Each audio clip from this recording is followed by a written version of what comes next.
বন্ধুর বউ আয়নার সামনে দাঁড়িয়েছিল। রাজীব রুমে ঢুকতেই বন্ধুর বউ শাড়ি আঁচলটা একটু টিক করে নিয়ে রাজীবের দিকে তাকায়। আচ্ছা রাজীব, দেখো না, আমি না ইদানিং কেমন যেন মোটা হয়ে গেছি। লজ্জা পেয়ে রাজীব বলে, ভাবি শাড়িটা ঠিক করে নাগে। আরে ঠিকই তো আছে, তুমি বরং আমাকে একটু জিম শিখিয়ে দাও না, আমাকে একটু ফিট হতে হবে। ভাবি শাড়ি পরে তো জিম হয় না, আপনি বরং ড্রেস চেঞ্জ করে আসেন। আরে হবে, তুমি শুধু দেখো, বলো এখন আমি কি করতে হবে। রাজীব অনিচ্ছা সত্ত্বেও ভাবিকে জিমের কিছু টিপস দেখাতে শুরু করে। রাজীব যখন ভাবির হাত ধরে পজিশন ঠিক করে দিচ্ছিল, ভাবি হঠাৎ তাল সামলাতে না পেরে রাজীবের উপর গিয়ে পড়ে এবং তাকে জড়িয়ে ধরে। রাজীব খুব লজ্জা পড়ে যায়। রাজীব বলে, ভাবি প্লিজ, এটা মনে হয় আমাদের ঠিক হচ্ছে না।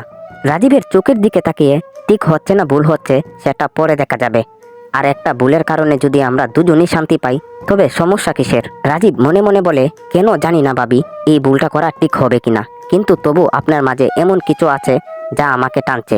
এই ভুলটা আমার কাছে অমৃতর মতো মনে হচ্ছে, তাহলে মজাটা পান করেই ফেলু। সকালে নাস্তার টেবিলে রাজীব, ভাবি ও ফয়সাল বসে আছে।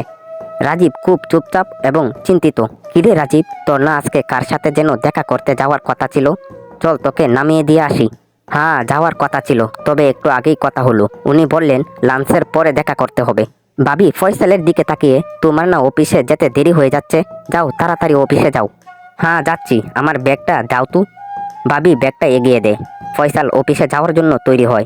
দরজা পর্যন্ত এগিয়ে দিয়ে ভাবি ফয়সালকে বিদায় দেয়। ফয়সাল চলে যাওয়ার সাথে সাথেই ভাবি দরজা নক করে দেয়। রাজীব পিছনে দাঁড়িয়েছিল। ভাবি ঘুরে তাকিয়ে হাসলো। আরে এত কেবলই গেল, যেতে দাও না ওকে।